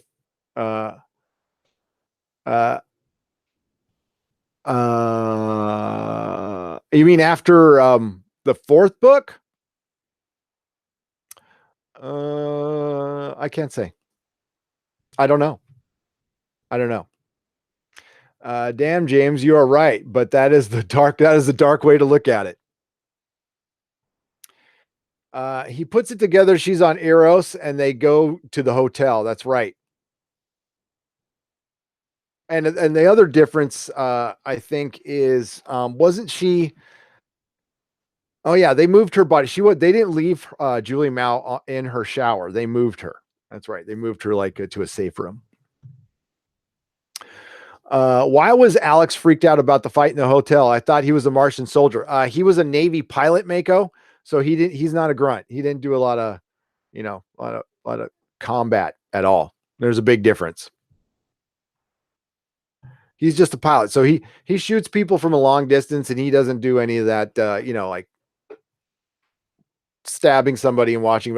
There's even a difference from shooting people from a distance. And of course you guys know this. And then like, stabbing somebody in the gut. There's a huge difference between that. One's way more personal and disgusting. And yeah. So that's understandable. Yeah. He's been protected. I gotta turn my phone off. Dang it. Anderson Dawes thought it was too dangerous. Yeah, the Anderson Dawes seems like he's a little nicer in the books than he is in the show. I really love the Anderson Dawes in the show. I wish he was in season 4, but I guess they couldn't get him. And of course, Belinda answered it perfectly. Alex was a transport pilot, not combat. Yep. That was what Melissa's dad, my wife's dad, was a Chinook pilot in Vietnam, and he delivered bodies and beer, he said. Delivered the beer, picked up the bodies, took them back.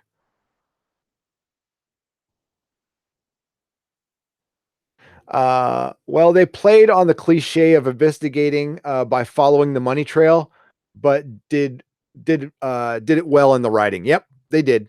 I mean, there's a lot of things were borrowed in the story, and the more I analyze it, the more you can see, like I didn't even think about the Thing until today. Like, oh, there's a little bit of the Thing, there's a little bit of Contact, there's a little bit of Blade Runner, there's a little bit of this, a little bit of Firefly. I don't know if they borrowed from any of this, but it's similar.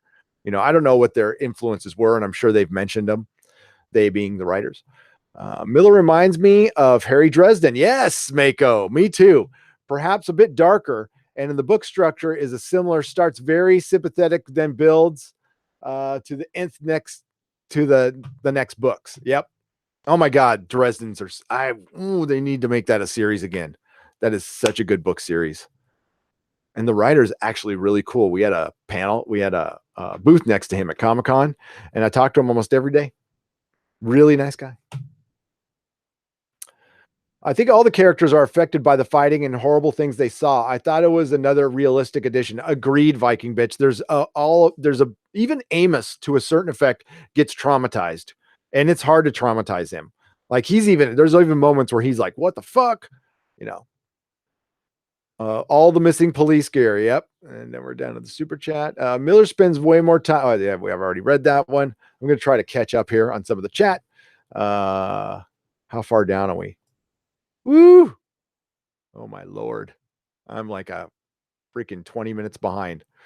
Hail Doomcock, by the way. Doomcock, Dennis, Gary, and Susan are my Avengers. Hell yeah. Hell yeah. Oh, by the way, if you guys are wondering where Friday night's podcast were, sometimes when they're not good, I pull them. Okay. And it wasn't good. It wasn't good. I was not on my games, probably because I was traveling, I was tired, sat out in the sun way too long, whatever it was. But I pulled it. Sorry, folks, for those of you who participated. That's who I feel bad for. But yeah, it's not the first time I've done that, and it won't be the last probably. But we rarely do that. So yeah, sorry about that. But and apologies to Dennis and Susan for coming in, and yeah, it just wasn't. Yeah, you guys were great. You guys were great as always, but we were not. And that happens. We are not professionals. Dicks up for Doomcock. Oh man. What about if you don't have one? Can you have a proverbial one? An imaginary one?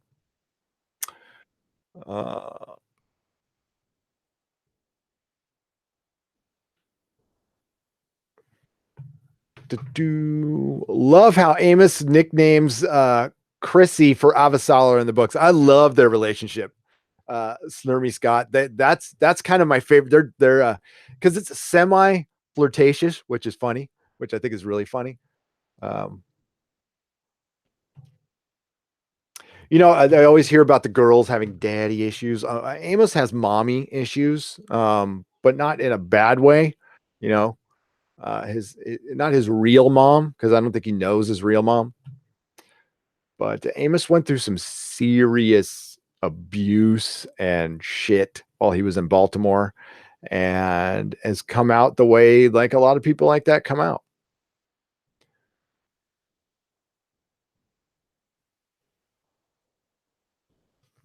Yes, when they sent the Proto Molecule out, you're right, Mary. When it was billions of years ago, and it got caught in the orbit of Saturn, and they pointed out a couple months back that and they believe it came from the Kuiper Belt.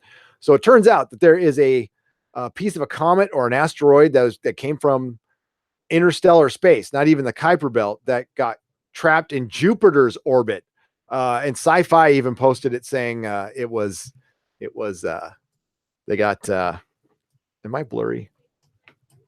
I probably haven't been blurry for too long.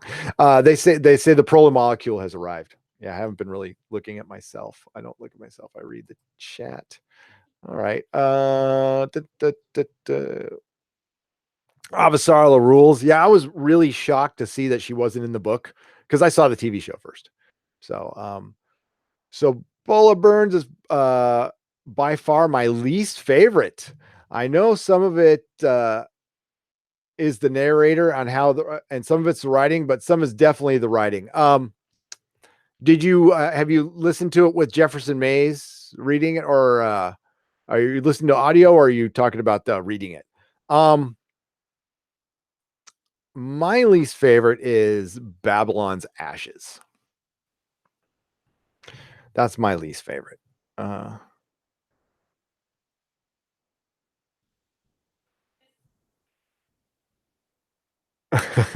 should hook up with Ethan. Ethan Van Sciver. Well, I love you too, Doug 34. Uh, EVS. EVS and I have chatted before. We chatted on England teams on I Love Comics stream once before, and he said he liked my voice, and we exchanged numbers. No, I'm just kidding. No, he was a really cool guy. I love EVS. He's been destroying Star Wars in the most beautiful ways. Star Wars Schadenfreude. Is that how you say it? Schadenfreude. Yeah, that's yeah. EVS is awesome, and he's commented on our videos before, so I think he's seen us. Yeah, it's nice to be noticed by other YouTubers. We do appreciate it. Doomcock gives us the most love. The only other podcast I would recommend you guys listen to is Midnight's Edge. They're very good, very, very, very good. I've been listening to them for years. Some of the other stuff I listen to, I don't know if you guys like. I know some of you do, some of you don't. It's, you know, we're a diverse crowd here, and that's what makes it cool. That's what makes it cool.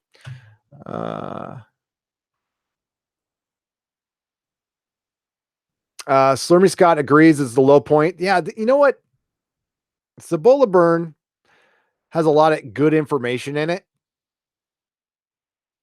but a lot of it is, yeah, I don't know. But hold out though, because the plot points in that book, I think, would make for a great show. Okay, so because with each of these books, they have to integrate more of the crew of the Rocinante, because they are not focused on throughout they're just a chapter, they're a point of view, and there's usually two or three other characters, so they're not really that involved unless they spread out the crew. So the show has had to find ways to integrate the crew more. So I think that will actually make, and now that it's at Amazon, which that book will need a huge budget, without saying anything about the plot. It will need a huge budget. And now it can be done. I think it could be make for a better show. I don't know if you guys agree with me in that or not, but the first three books are pretty amazing though.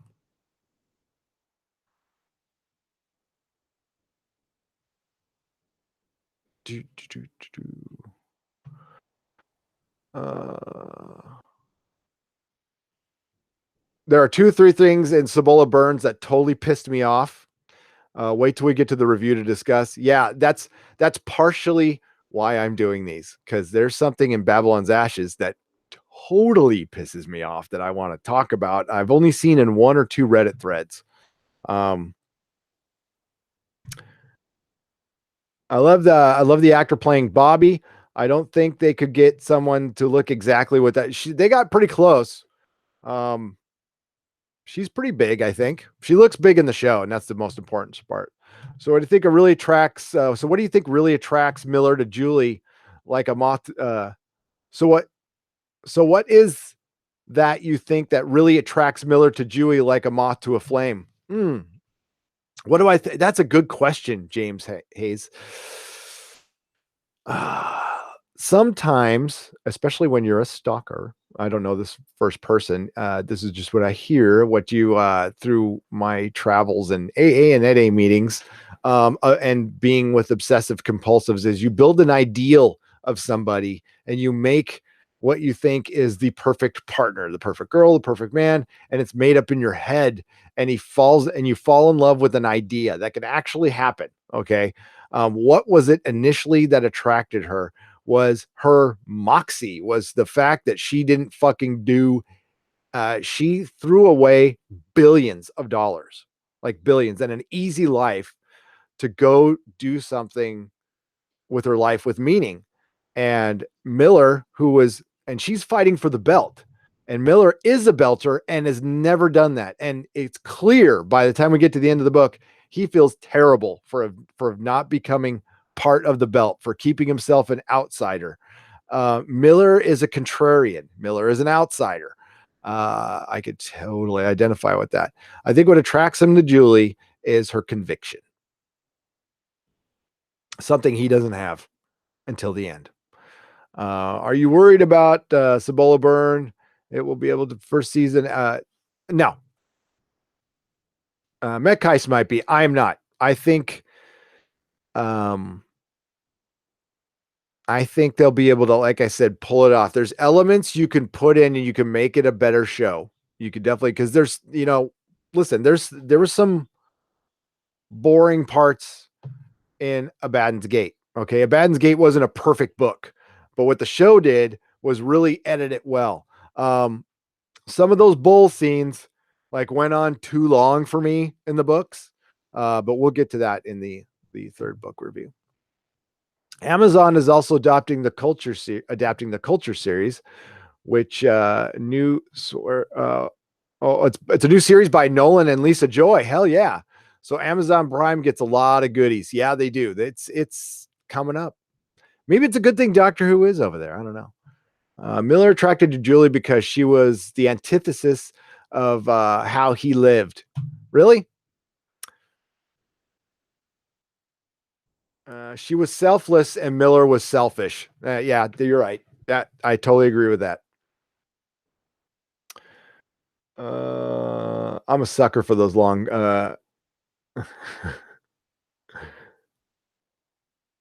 Yeah, this is gonna be a long video. My God, I've been on for. Yeah, we'll wrap it up pretty soon. Let me get caught up in the chat. So much for 90 minutes, right? I got to see how long have I been going?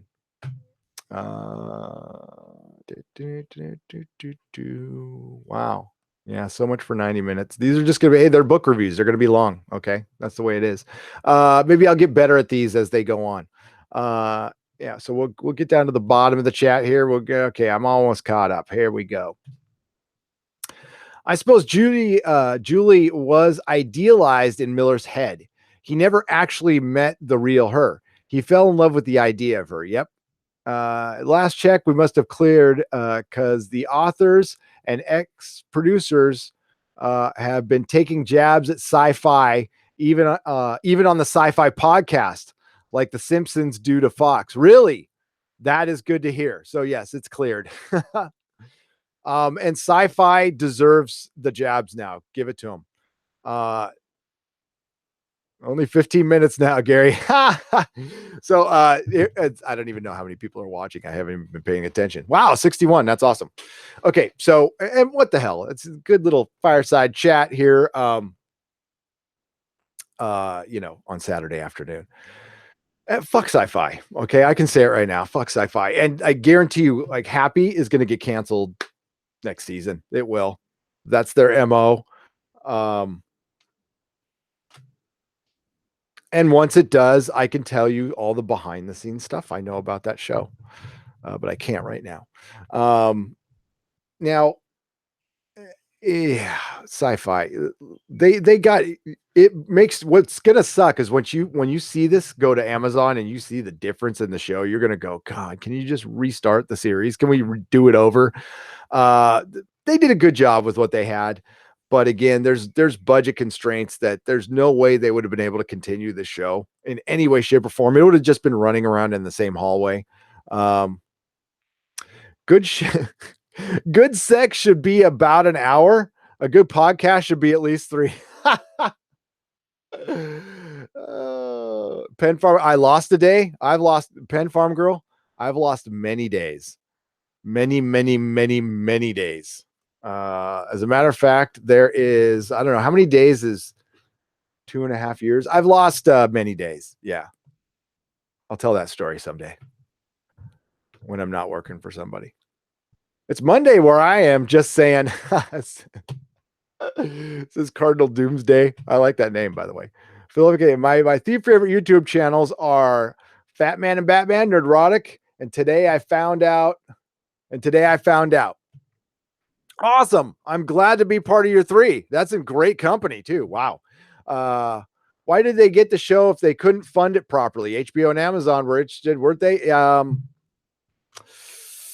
That's a good question. I think maybe they overbid. I mean, they do have Comcast, NBC Universal behind them, and they did need to relaunch the network, and they probably thought it was the best thing possible. Sci-Fi did give them fans a season 3 after we campaigned for it. It could have ended after season 2. Belinda, you are so right. So I kind of should take back that fuck Sci-Fi. Sci-Fi allowed them to shop it freely. Sci-Fi did give them a season 3. It did give us the start. So let's be grateful. And it ended up great. Everybody's happy. Sci-Fi is the one who gets hurt the most by this, by the way. They're not going to recover from this. They can bring out all the new shows they want, Night Flyer and all that stuff. Cable's done. So this is the best thing for us, and I cannot wait to see it on Amazon. And I guess the way they did it, everything's going to be on schedule. I wouldn't be surprised if they take a little over a year, just to get everything in order. I hope they don't. I think that'd be kind of a mistake, but I could see why they would do that. Sci-Fi is dumb, so let this go, but I don't want to. It was a budget thing, but I can't wait for the bigger budget. I can't either. Now, if the comic book writers could just remember that they work for somebody too, commenting so freely. James Hayes agreed. Shut it down. Work on your comics. Honestly, Belinda says a year. Okay. I'm fine with that. We have books to review. We could rewatch the show. I'm good. We have it. I'm just happy we have it. Sci-Fi needs to regain my trust. They have canceled too many good shows. I wish they would just come out and say why. Yeah. I wish they would too. I think they kind of have, Viking bitch. Wow, John Bellman. Going to miss the later podcast, so have a taco on me. Oh, thanks, man. Taco Sunday. Oh my God, it was so great being in SoCal. John Bellman, I don't know if you've been to, I don't know where you are, sir, but if you're down in Southern California, you got to go look for like a Roberto's taco shop or a Juanita's. They have the best carne asada burritos on the planet, and it was so good to have one. There's actually they changed the name, but there's a Mexican restaurant right across the street from a 7-Eleven near Disneyland. It's perfection. Their carne asada burrito is a little expensive though, $8. Soon to release the shark proto molecule, says my guys. That's funny. Social media must make publicists crazy, assuming they still have jobs, right? Man,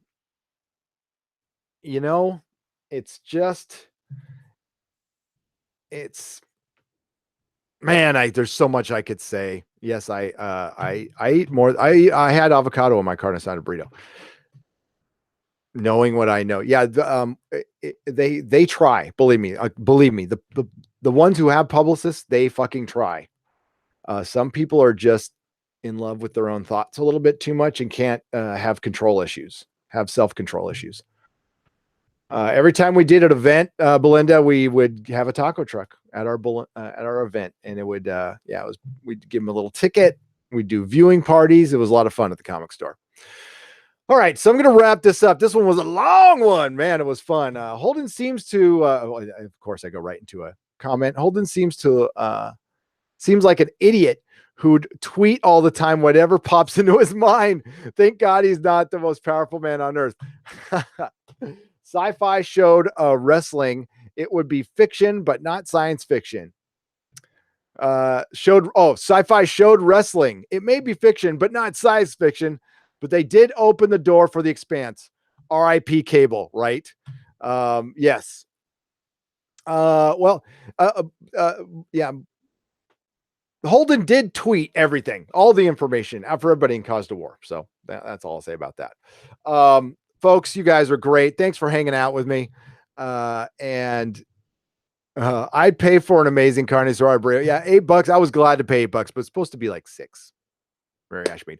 So go to nerdrotic.com. Our schedule is all there. There's 2 more podcasts later today, 7:15 p.m. Pacific. We're doing the Westward finale. And then after that, the Preacher premiere at, I forgot what time I put that. I think it's like 9:30 or 10, but go to nerdrotic.com.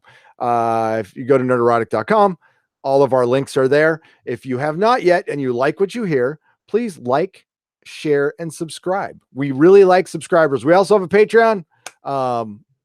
Here, I owe you guys this.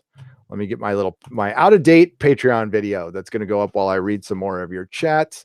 This was a lot of fun. I hope this video does well, because it is, it does depend on if it does well. It's a little too long to do super well. So I'll say if it gets like 1,000 views within 14 days, I'm going to keep doing these things.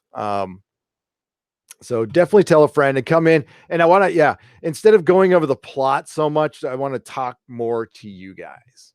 I think that would be a lot of fun. I love the interaction. I love freaking live streams. And that's what we do on this channel. If you're new, we do everything live. We do everything long. And that's probably what our t-shirt's going to say. Thanks to Viking Bitch, who is basically the show's producer at this point. All right, let's get our video up here. Boom, boom, boom. And I'll read some more. Gary and Doomcock have about the same amount of subs. We do. He's going to pass me up. How's your father? He's going to destroy me. Okay. And that's fine. I have no problem with that. I am cool with the amount of subs we have now. I'd like to get up to 5,000. I think that'd be fun. Cause that's like, that was a goal for like a year from now, or a year and a half from now. Brian Smart remembers our goal was 3,000 by the end of 2018. We have passed that. That is great. Yes, Preacher. My third favorite all-time comic, by one of my favorite writers, who is a pretty cool dude. He's a pretty cool dude, Garth Ennis. Got to meet him a couple times. Oh, you have no friends, Bad Bunny? Yeah, you do. You have tons of friends in here, Bad Bunny. So you saw our patrons. There are patrons that are missing that I need to name right now. So please give me a moment. Oh, I hope, I'm going to be back on. What is it? 5 more hours. So yeah, I got a honey-do list. I got to go out in the yard, clean up after the dogs, going to Smart and Final, maybe Crate and Barrel if there's time. Big day. So our new patrons are Marcel, and Jeffrey Kane, John Nada, and I think everybody else we got on the video. Mark Mignata. I keep forgetting Mark Mignata. I didn't put Mark on the and Rod Edwards. We got a new one. Awesome. Okay, guys, thanks for showing up. You're gonna get I'm gonna email you today everybody's tracking numbers who is getting packages. So look for that. You're also gonna get charged. I won't forget this month. And I will see you all in about 4 hours, folks, for Westworld. And our next book review will be, do you guys want to do this every week? We can do it every week. So let's pen it in for next Sunday. We're going to do Caliban's War. And I think after that, we're going to start maybe a novella or something like that. So get your reading available. Go out and listen to these books. Get Audible. Audible does that free thing. You're awesome too, Mary. Thank you guys so much. Don't thank me. Thank you. You guys make the show. We rely heavily on you because you're good. It's the best chat on YouTube. So remember, folks, doors and corners.